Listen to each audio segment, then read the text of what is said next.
Allez, avant la pause, je vous propose qu'on parle des soins de support, des soins palliatifs et de la santé connectée avec Mario et Anda. Et on va commencer tout de suite avec toi, Anda, si tu veux bien.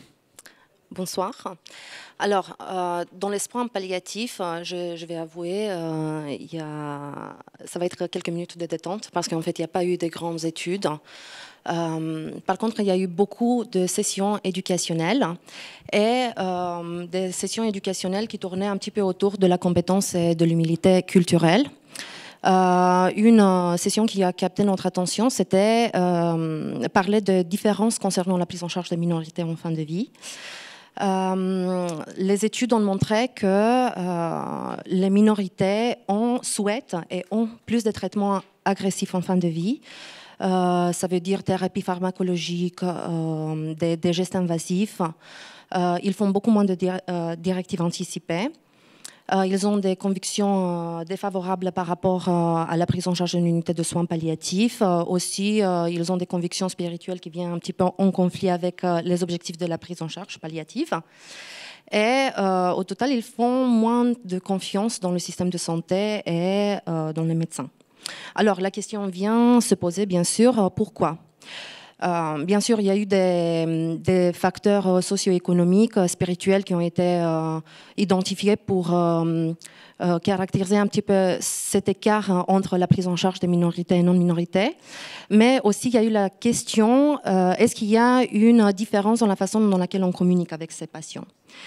Et en effet, il y a eu des études qui ont montré que la dynamique de discussion avec les patients qui font partie des minorités est un petit peu différente par rapport aux non-minorités parce que les minorités, les patients, ils vont poser moins de questions sur leur maladie.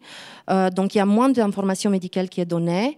Il y a moins de compréhension du pronostic et du coup, il y a moins d'anticipation palliative. Donc, comment on peut régler un petit peu, travailler sur ça ? Une façon, c'est de regarder un petit peu le modèle d'humilité culturelle. Qu'est-ce que ça veut dire ? Ça veut dire de ne pas faire des présomptions par rapport à l'autrui. C'est d'avoir une curiosité et du respect vers les valeurs de nos patients et aller chercher ces valeurs pour pouvoir encourager les discussions avec eux et pour améliorer, bien sûr, le projet thérapeutique, l'évolution, l'accompagnement au total. Et puis, je vais vous présenter quand même aussi une étude. Juste peut-être avant que tu présentes la deuxième étude. Concernant ces minorités, j'imagine qu'il faut l'entendre au sens de minorités américaines. C'était impact américain ? Oui, c'était discussion sur les minorités américaines, donc africains, afro-américains, latino-américains et asiatiques. Après cette étude, en fait, c'était une étude intéressante parce qu'elle étudiait des outils qu'on peut utiliser pour intégrer les soins palliatifs d'une façon précoce dans la prise en charge de nos patients oncologiques. Donc, je ne vais pas le reprendre. L'ASCO recommande qu'on intègre les soins palliatifs dans les premières 8 semaines après le diagnostic d'un cancer avancé. Et il y a eu cette étude qui avait un centre expérimental, un centre de contrôle. Et dans le centre expérimental, ils ont utilisé quelques interventions pour favoriser la prise en charge palliative précoce. Donc, ils ont envoyé des mails hebdomadaires aux oncologues avec des critères de sélection pour orientation en soins palliatifs. Ils ont envoyé des lettres informatives aux médecins traitants et aux patients pour décrire pourquoi c'est important ce type de prise en charge. Et il y avait une infirmière en soins palliatifs qui intervenait aussi au domicile pour faire l'accompagnement des patients. Et le critère principal, c'était d'évaluer quel était le délai d'accès à la prise en charge palliative. Et ce qu'ils ont trouvé, c'est que dans le centre où ils ont appliqué toutes ces interventions, il y a eu une augmentation significative du nombre de patients qui ont eu une prise en charge palliative précoce et, en conséquence, la durée de prise en charge palliative avait augmenté. Donc, c'est possible d'améliorer le délai de recours aux soins palliatifs et il faut juste trouver les bons outils qui s'appliquent au système de santé dans lequel on travaille et c'est des outils qui viennent en fait épauler les oncologues dans cette démarche, qui n'est pas facile. Ok, merci bien. Si tu veux bien. Ouais. Merci. Merci. Alors, dans les études qui étaient particulièrement intéressantes, alors, la première, c'est une étude qui est une étude présentée par Antoine Italiano pour Bergonié et Gustave Roussy, et qui montre que finalement, le paracétamol n'est pas du tout une molécule aussi inoffensive qu'on pouvait le penser. Il y a quelques données précliniques qui montraient l'effet immunosuppresseur. L'OMS dit, moi je ne le savais pas, mais qu'il ne faut pas prendre de paracétamol quand on s'est vacciné. Et là, donc, il y a eu 3 études de cohortes qui ont été réalisées. Une étude qui était une étude clinique, en fait, de près de 300 patients, et deux cohortes prospectives, une à Bergonié, une à Gustave Roussy. Et ce qu'ils ont regardé, finalement, c'est l'impact de l'exposition au paracétamol. C'est-à-dire on cherchait chez ces patients soit des traces de paracétamol, soit de son glucuroconjugué. Et qu'est-ce qu'on trouve? Eh bien, de façon concordante dans ces 3 études, quand on trouve des traces de paracétamol, c'est-à-dire que les patients ont pris du paracétamol au moment de démarrer leur traitement par immunothérapie, eh bien, on a de moins bonnes réponses et on a une diminution de la survie de ces patients. Alors, ils sont allés un petit peu plus loin. Il y a des études qui ont été faites donc, sur un modèle de tumeur chez la souris, tumeur colique, qui est censée être sensible à l'immunothérapie. Et on montre qu'effectivement, eh bien, lorsqu'on donne à ces souris du paracétamol, eh bien, l'efficacité est beaucoup moins bonne. Il y a moins de rejet, diminution des taux de rejet, diminution de la survie. Et on trouve à l'immunohistochimie eh bien, une infiltration par des lymphocytes T régulatrices. Et il y a aussi une étude de corrélation qui a été faite chez des volontaires sains à qui on a prélevé des cellules mononucléées alors qu'on leur donne du paracétamol. Et on montre aussi, je ne vais pas tout détailler là, mais qu'il y a une modification dans les sous-populations lymphocytaires, dans l'expression de certaines cytokines, avec en particulier, là encore, on trouve une augmentation des cellules T régulatrices qui pourrait être donc le médiateur de cet effet. Alors, on trouvera le détail qui est publié dans Annals of Oncology. Donc, c'est une étude extrêmement intéressante, qui pose encore évidemment beaucoup de questions, comme tu peux l'imaginer. Est-ce que l'effet dure longtemps? Est-ce qu'on a une rémanence de cet effet? Est-ce qu'il faut arrêter de donner du paracétamol complètement? En tout cas, il faut certainement faire attention. Peut-être un commentaire simple, je n'ai pas vu le détail de l'étude, mais est-ce que finalement on n'est pas en train de comparer des patients qui sont symptomatiques, qui ont mal, et ce n'est pas pour rien qu'ils reçoivent du paracétamol, versus des patients qui vont bien? Et en général, les patients qui vont bien vont bien.